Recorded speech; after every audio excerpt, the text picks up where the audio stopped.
Sorry. Bill, last month you guys made traineeship available to us in Chapel Hill, and he's here today. Does that reflect what you've seen from him since you arrived? And what are some of the things about his game that could lead to a breakthrough for the season? Well, Jordan's been a great leader for us. He's got a lot of energy, works extremely hard, and it's been a very dependable player for us. So, it's great to have him. Great connection here, local kid, Charlotte. So, thought this is all Skills that kind of pop out. versatile player. Play inside, play outside. Good hands, smart route runner. Very dependable. Quarterbacks love throwing to him because they know where he's going to be, and he can come through in some tough situations. Catch the ball, take a hit. Right here on the left, coach. Front row. Quarterback position's been a topic of conversation for North Carolina over the last few months. With Gio being here at Media Day, is he going to be the de facto QB1, or is there still a QB battle going on? Well, again, neither player took any snaps for us this spring, so it's competitive, and then we have two freshmen. We'll let them compete, see how it goes. I can't control how anybody plays. We'll just give them the opportunity, put them out there, and let them decide. They'll decide. Back left. Coach Belichick, you were jealous prime time scouting, also recent K-Max workshop. I played with you way back in 1994 with Bill Parcells, receiver there. Mm-hmm. Good to see you again, sir. You're still as quiet as you've always been. Good to see you, Coach. What's the importance now, even more so when Drew was throwing the ball to us, the long ball and the RPO now? Well, I mean, look, anytime you can have plays that, shorten the drive. You can have a 5-play drive instead of a, 12-play drive, but you got to convert 4 third downs. You just have a lot better chance of scoring. So, converting big plays, whether it's a long ball or a long run, good tackling versus good defense that eliminate those big plays, just make it a lot harder on the offense. And offensively, when you can hit those big ones, your chances of scoring go up, percentage-wise very quickly. So, the RPO game is, I would say, comes in varying frequency. Some teams, almost everything's an RPO. Other teams will just mix it in there from time to time. Certainly slows down your run force in the secondary as to how quick you can come up there. Same time, though, there's a lot of decision-making from the quarterback that has to happen really quickly between, handing it off, sometimes keeping it, or making a quick throw. So I think a lot of that depends on the quarterback's execution and his ability. On the right here, coach. Bill, you mentioned 70 new players in the program, including some since spring. How do you try to build a team in only a couple of weeks when you have that many new players, and how do they even get to know each other? Yeah, well, they've been training together. We just haven't really played football. So, but yeah, you're right. It's a little bit of a challenge. Certainly, we'll have team building activities and things like that where you kind of get to know your teammates and build some camaraderie and trust. But on the field, it comes from earning that trust from your teammates and being dependable, being where you're supposed to be, so they can be where they're supposed to be, having good communication, working together. A little bit like a military boot camp or training camp where you learn to work with your teammates pretty quickly, or somebody else is working with them. So, we'll see how it goes, but it's not that different from the NFL, as I was saying in there. We a lot of times had 40, 45 new players, 35 new players, whatever it was. It's a lot, but again, time together. If it's really important to you and they work hard at it, then we'll see improvement quickly. Right here on the right. Yes. Bill, I guess coming from the NFL, looking at college football, there's a lot of changes, whether it's NIL and just the structure of governance and everything that comes with that. I guess when you look at college football more broadly, I guess what do you feel like it needs, if anything, to maybe continue to succeed in the future, or maybe create some kind of consistency, I guess, across the sport? Yeah, I mean, that's a great question. I think that obviously people like Coach Saban, are much probably better qualified to answer that question than I am. Was in that for a long time. Kirk Ferentz, people like that have been in college sports. They've also been in the NFL, but been in college football and understand the landscape probably a little better than I do. Honestly, I'm just right now focused on trying to get our new players, our team, to operate quickly, and maybe after I have a little more experience, I'll have a better opinion on that, though. Thanks. Another one on the right here. Coach, welcome to Charlotte. I know Thank you'll you. be back here in a couple of weeks. I know you got a million things on your plate. Can you look ahead a little bit to week 2 when you take on the 49ers in Charlotte here? Do you know a whole lot about them yet? Well, we have to because it'll be such a short week. We're playing Monday night to Sunday, and there's just not a lot of time there. So we've already looked at them. That's one of our. Anytime you have a short week, one of your off-season projects is to make sure you know as much about the team as you can now. When I say now, May, June, when time isn't as critical as when it's going to be on Wednesday night after the TCU game, before the Charlotte game. So, we've definitely done some good progressive work on them, and then like we have in the NFL, I'm sure most college teams have it too. We have certain people in the organization who are working on the next team we play, and so that'll be part of it too. Is as we go through the training camp process, as news breaks as to who's playing or who's injured or what they're so forth, then we'll try to put that into what we already have done in the off season. But yes, there's definitely preparation for those short weeks, 100%. Left in the green. How you doing, Coach? Kobe Dan, College Football Experience. Can you tell us what it means to have your kids on the staff at a place where your dad coached at? And is there any chance in the future of maybe a Navy game? We'll let Steve and Bubba, take a look at that. But that'd be, I don't know, that'd be tough. But yeah, no, it's great to have your, Brian and Steven on the staff. They've been not only, great coaches for me, but, been a big help in terms of just organization and I'd say, keep me on checking some things that, that they've noticed through the years that now for some reason I'm starting to do a little bit differently. And, why are we doing that? And probably because I screwed it up. So they're quick to point that out. From when you were a kid? It's a little too early for me to remember. I just remember the stories that, they told from when, my mom and dad were here with, Bill Edwards, who was also on the staff. He was my godfather. And of course, my dad coached Bill Coleman here for 3 years. So, there's a connection, all the way back to the Colemans. And so, yeah, a few. Wish I could say I remembered them better, but that'd be a stretch. On the left front row. Was there a certain culture or team identity you wanted to establish when you got to UNC, and how was that process going? Well, we're working through it again with the new players we have. It's a little bit of a continuation, but the guys that have been here, longer, like Ship, like Will Hardy, guys like that, who have been through, several months of it, they're great examples of, working hard, being dependable, being tough, putting the team first, and being committed to being good. And that's really what it's about. Is that culture identity, is that just the same as it was in New England, or has it changed because it's a college team? No, I think fundamentally it's the same. I mean, you earn your teammates' respect through your daily actions. And, if you're there all the time and they depend on you and you're accountable and you're a good teammate, then you earn that. It doesn't matter whether you're in the NFL or college or high school or just working in a business, right? Back center TV. Coach, during your time with the Patriots, when guys weren't meeting the standard, you were known to say you might go looking for their replacement at nearby Foxborough High School. So now that you're actually recruiting from high schools, how have your motivation strategies evolved? I can't use that one anymore. But yeah, no, that's the thing about college football is there are no replacements. Like you have what you have. In the NFL, if you lost 3 guards, you can go out and sign 3 guards. Well, that can't happen here. You have to figure out another way to do it. So the rosters are a little bit bigger, the 105-man roster relative to the 53 plus practice squads, so call it 70.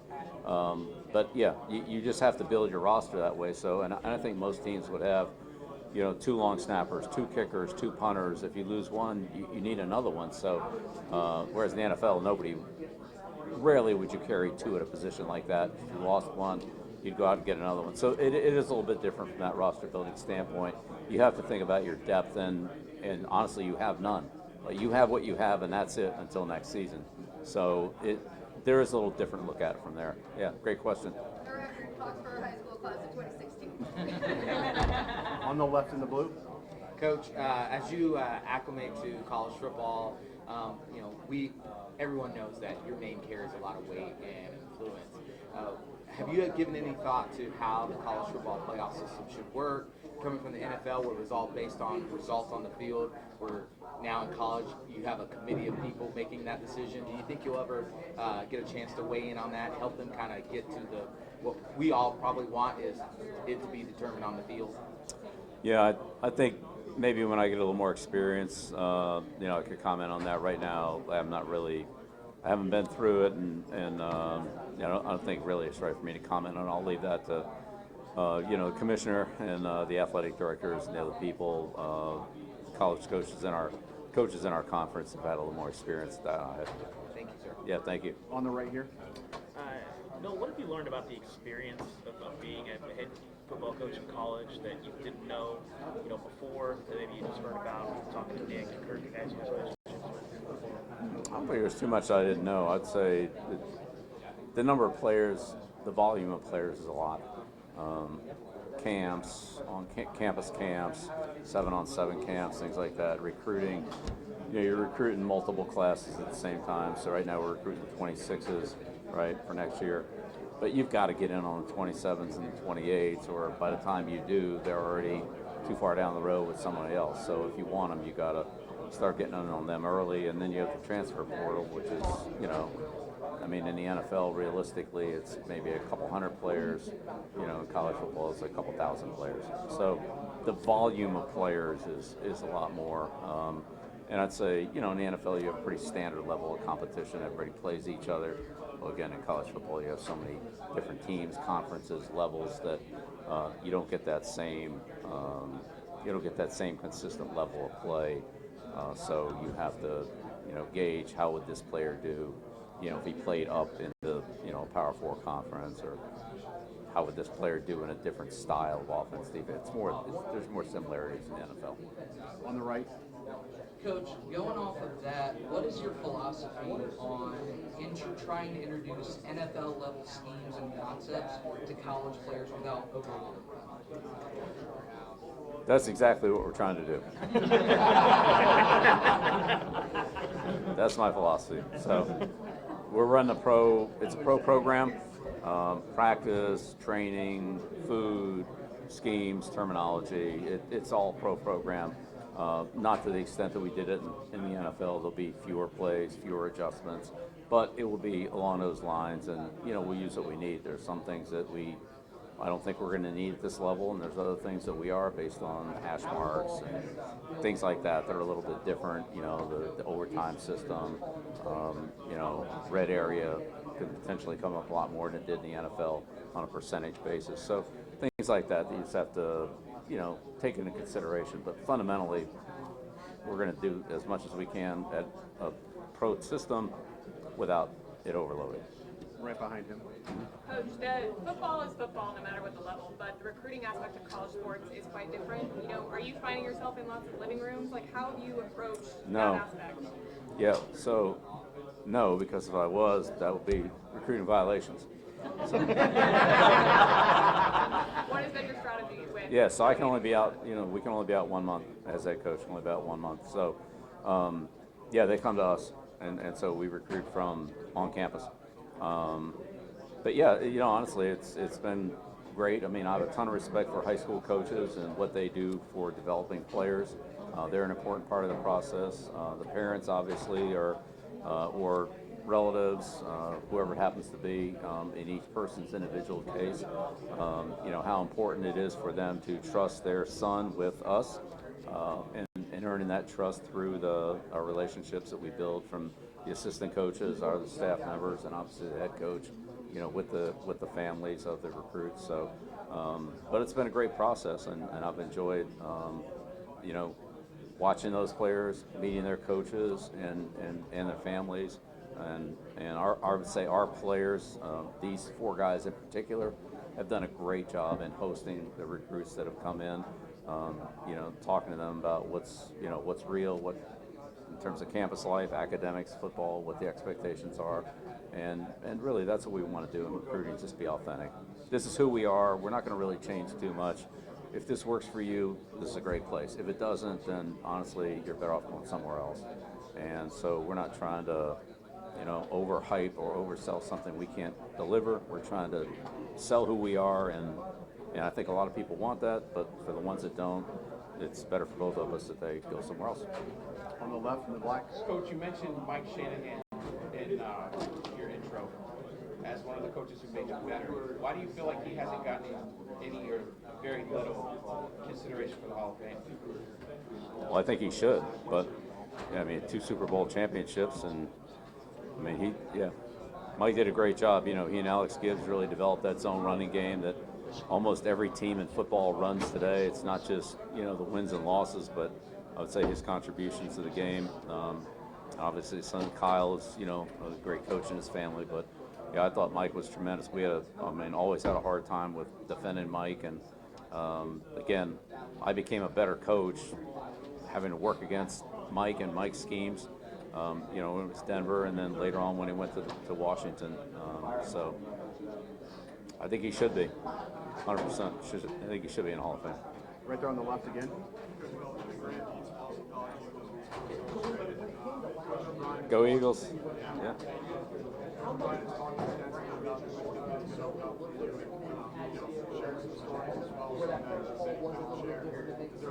I appreciate that.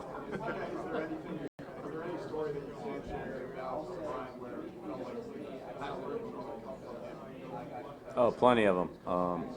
Yeah, you know, Bill did you know, I thought he did a great job for me. I mean, he made a tremendous investment in himself. He left a coordinator position to come in as basically a quality control coach, the New England Patriots, and that worked out for him to, you know, become a coordinator in a couple of years, you know, when Josh left.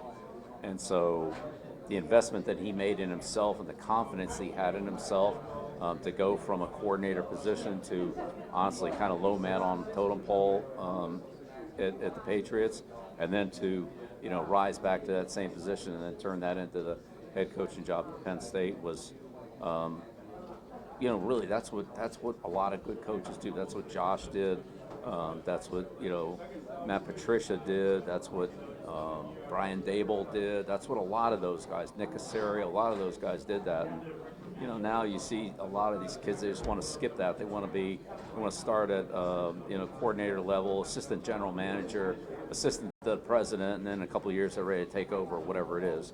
And honestly, when you start at the bottom, you learn a lot more about how things work, how the organization works, and then as you move up, you understand what's going on, you know, underneath you. So I have a ton of respect for Bill for what he did, and then what he did at Penn State, what he did at Houston, and then, you know, when he came back to Alabama, and then when he came back to us, you know, a couple of years ago at New England. So, you know, you love Bill's toughness, you love his competitiveness, and his players respond to that.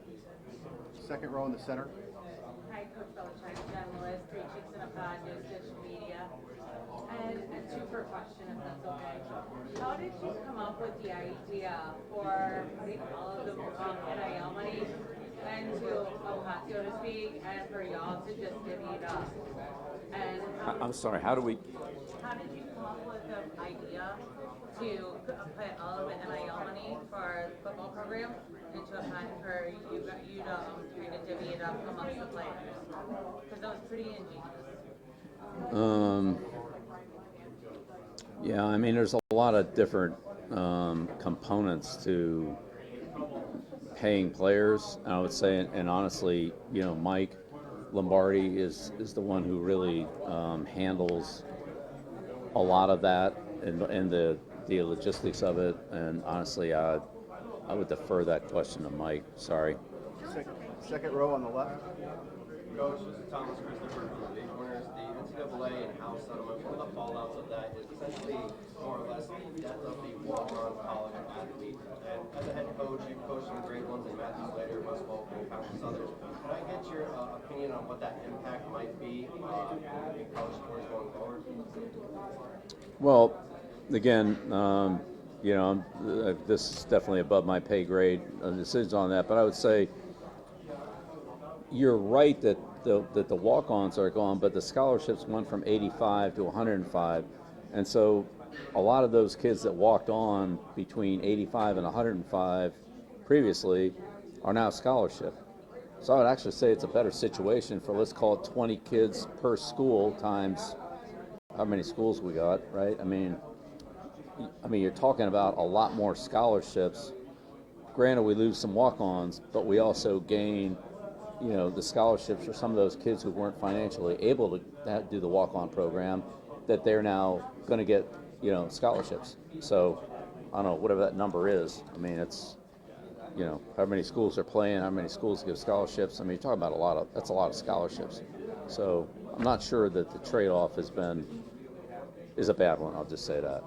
I understand where you're coming from, though, and I respect the whole walk-on program, but a lot of those walk-ons would have fallen in that 85 to 105 and then earned a scholarship. Well, now they're scholarship. Front row on the right here. Yes. Bill, with their coaching staff, I mean, you talk about O'Brien and worked for you several times, Josh worked for you several times. You put together a staff of a lot of guys that you know well. Why was that sort of already established knowledge important in putting together your coaching staff here? One more time. Sorry. I'm terribly asking questions. Sorry. Well, I'll ask you it this way. How did you go about assembling your coaching staff, and what were the traits that you were looking for in specific guys to assemble the full staff?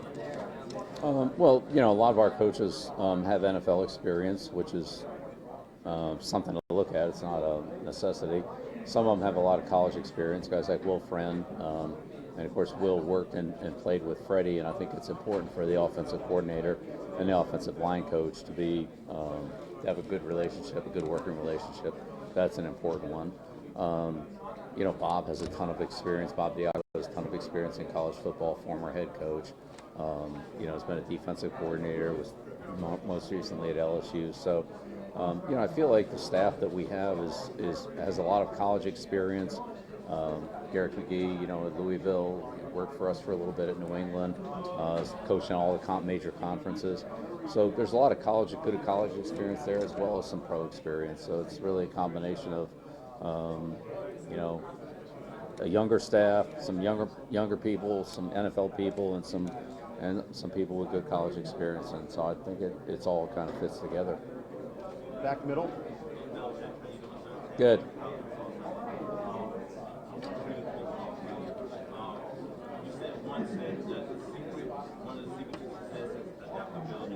Mm-hmm.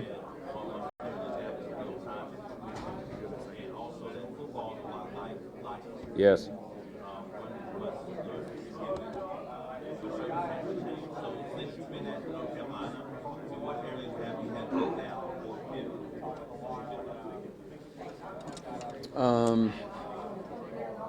Well, again, I think the adaptability evolves like daily, every year, every situation. So as you learn more about your team, you make some adjustments. As you face different opponents, you modify what you're doing to defend their strengths or attack their weaknesses, however you want to look at it. I just think that's part of coaching, and there are a lot of things out there we can't control. The weather, injuries, things like that. You have to be willing to, to figure out what, now that this event has happened, now what? What do we do? How do we work through it? And so not every player has to be adaptable, but you do have to have some players who are adaptable so you can make those shifts when you need to. Those are valuable players. We've got time for two more. We're going to go back left and then finish on the front right here. Coach, you went from Rodney Harrison and Brown to now, recruiting high school kids to look at classrooms. I'm just curious, what has it been like, having those in-school visits and going around the states and talking to 17, 18 young kids? What have you learned from it? Yeah, the in-school visits were great. And, as a school that recruits nationally, I mean, it was plenty in North Carolina, but also we were in, Tennessee, New England, the Eastern Coast, Florida, IMG, and so forth. So, the D.C., Baltimore areas. So, I mean, it's a cross section. We're not just recruiting one area, but certainly there are plenty of good players in North Carolina. And again, it's great to get out and meet those coaches, many of whom played in the championship games in December, in Kenan Stadium. So to actually, talk to those people in person, see their players, has been good. And again, a lot of them came to our camps as well. So developing a good relationship with the high school coaches in Carolina is a top priority for us. And obviously recruiting the players is part of that. Last question, front right. Thank you. All those years when you were studying college draft prospects, the NFL, was there something that maybe in the back of your mind drew you to college football and that uniqueness of it that was maybe a little bit different than the NFL? Yeah, I mean, I've always, always wanted to coach in college. I grew up in college football, and I tried to go into college football, and that didn't really work out, so I ended up, in the NFL with the Colts, and that worked out fine. But then this past year, as I said, I was able to go to multiple college games, multiple high school games, and I really enjoyed the process, and I enjoyed watching college film as being a college coach, or high school film as a college coach, not just watching college film who can play in the NFL. And so I spent a decent amount of time doing that last year, and as this opportunity evolved, Michael and I, who worked together on the podcast, we talked about it, and it was really something that we both felt very strongly about, that there are a lot of similarities to pro football, but Carolina is such a great place, such a great opportunity, that we felt like this was a good one. Thank you, everybody. Appreciate it. Thank you. Thanks very much.